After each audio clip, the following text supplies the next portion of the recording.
টাকার জন্য দিল্লি ছেড়েছেন পান্থ। গায়স্করের অভিযোগের বিরুদ্ধে মুখ খোলেন ভারতীয় উইকেটরক্ষক।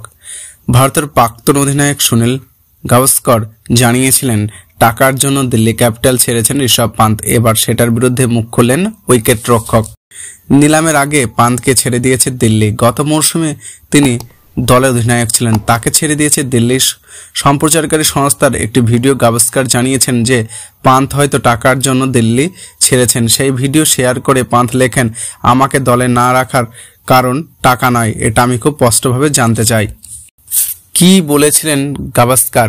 ভারতের প্রাক্তন অধিনায়ক বলেছিলেন, হয়তো টাকার পরিমাণ নিয়ে দুই পক্ষের সহমত হতে পারেনি, তবে আমার মনে হয় দিল্লি ক্যাপিটালস চাইবে পান্থকে ফিরিয়ে নিতে, কারণ ওর অধিনায়ক প্রয়োজন। পান্থকে না পেয়ে অধিনায়ক খুঁজতে হবে দিল্লিকে, তাই পান্থকে নেওয়ার চেষ্টা দিল্লি অবশ্যই করবে। দিল্লি 4 জন ক্রিকেটারকে ধরে রেখেছে, অক্ষয় প্যাটেল, কুলদীপ যাদব, ট্রিলিয়ান স্টাবস এবং অভিষেক পাওয়েলকে রেখে দিয়েছে তারা। মোট 43 কোটি 75 লক্ষ টাকা খরচ হয়েছে দিল্লির। হাতে রয়েছে 76 কোটি 25 কোটি টাকা। নিলামে সেই টাকা নিয়ে নামবে দিল্লি। সুযোগ রয়েছে RTM ব্যবহারের মাধ্যমে পান্থকে ফিরিয়ে নেওয়ার। এখন দেখা সেই চেষ্টা দিল্লি করে কিনা।